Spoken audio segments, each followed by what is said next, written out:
नमस्कार, वृषालीज आयडियाज सादर करीत आहे वटपौर्णिमा स्पेशल मराठी उखाणे भाग 9। वटपौर्णिमेच्या सणाला सख्या पूजती वटवृक्षाला, रावांच्या विना शोभा नाही वैभवाच्या देवळाला। वटपौर्णिमेच्या सणाला सख्या घालतात वडाला फेरे 7, रावांवरती माझा आहे विश्वास, ते नाही करणार माझा कधी घात। वटवृक्षाची सावली आहे घनदाट, रावांच्या संसारात आहे माझा थाट। चांदीच्या तबकात खडीसाखरेचे खडे, रावांचं नाव घेते सख्यांनो वडाच्या झाडाच्या पुढे। लपाछपीच्या खेळात चंद्राला चांदणी असते साक्षीला, रावांचं नाव घेते वटपौर्णिमेला।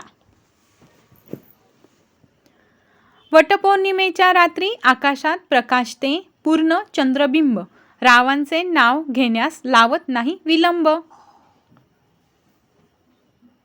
सावित्रीच्या प्रेमापुढे राम देखील हरला, रावांसारखे पती मिळाले म्हणून मी वड पूजला। दरवर्षी जून महिन्यात येतो वटपौर्णिमेचा सण, त्या दिवशी करतात वडाचे पूजन, रावांचे नाव घेते ऐका सर्वजण।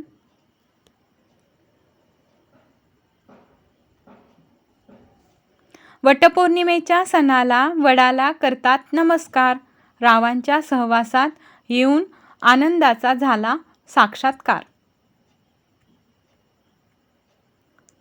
वटपौर्णिमेच्या सणाला केली मी पूजा, वडाला ठेवले आंबा फळ, रावांमुळे आयुष्य जगायला मला येते बळ।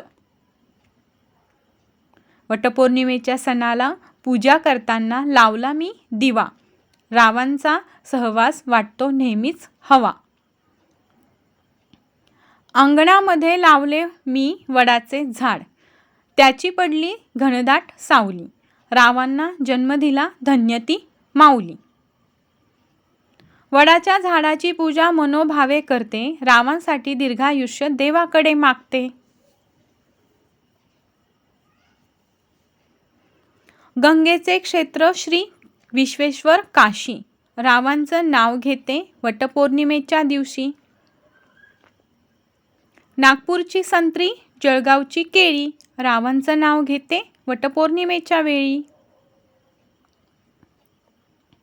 सासू माझी मायाळू सासरे माझे दयाळू, जाऊबाई आणि दीर आहे हौशी, रावांचे नाव घेते वटपौर्णिमेच्या दिवशी।